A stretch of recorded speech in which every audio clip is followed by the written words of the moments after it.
Hey everyone, welcome at study smart club. दोस्तों, इस video में मैं आपको बताने वाला हूँ 4 important aspects of any language, यानी कि किसी भी लैंग्वेज, प्रोग्रामिंग लैंग्वेज कह लीजिए, कंप्यूटर लैंग्वेज कह लीजिए, किसी भी प्रोग्रामिंग लैंग्वेज के 4 इंपॉर्टेंट चीजें जिसको आपको अपने दिमाग में रखना है।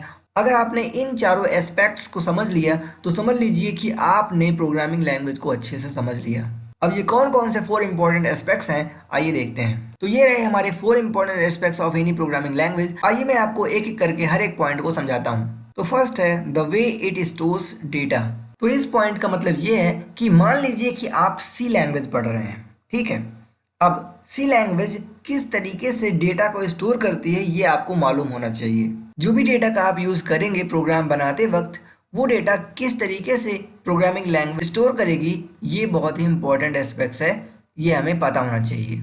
सेकेंड पॉइंट है the way it operates upon this data, यानी कि जिस तरीके से वो उस डेटा के ऊपर ऑपरेशंस को परफॉर्म करेंगी, ये भी आपको मालूम होना चाहिए। थर्ड पॉइंट है how it accomplish input and output, यानी कि इनपुट आउटपुट प्रोसेस को किस तरीके से वो लैंग्वेज कंप्लीट करेगी, ये भी आपको मालूम होना चाहिए।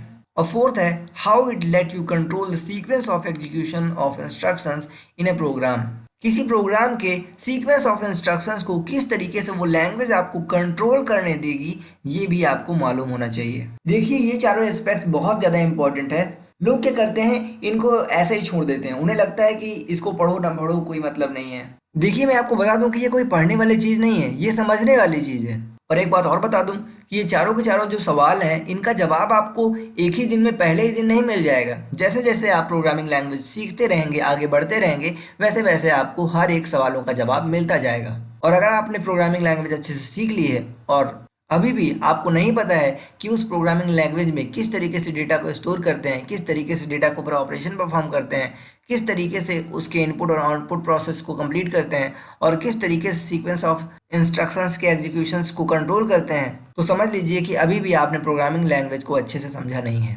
हो सकता है आपको प्रोग्रामिंग लैंग्वेज के हर एक कीवर्ड्स की पॉइंट्स के बारे में पता हो, लेकिन वो प्रोग्रामिंग लैंग्वेज इंटरनली किस तरीके से वर्क करती है, ये आप अभी समझ नहीं पाए हैं। इसलिए मैं कहता हूँ कि इन चारों एस्पेक्ट्स को आप अपने दिमाग में रखिए और एक एक करके इनका जवाब ढूंढते रहिए। See you again at the next video. Thanks for watching.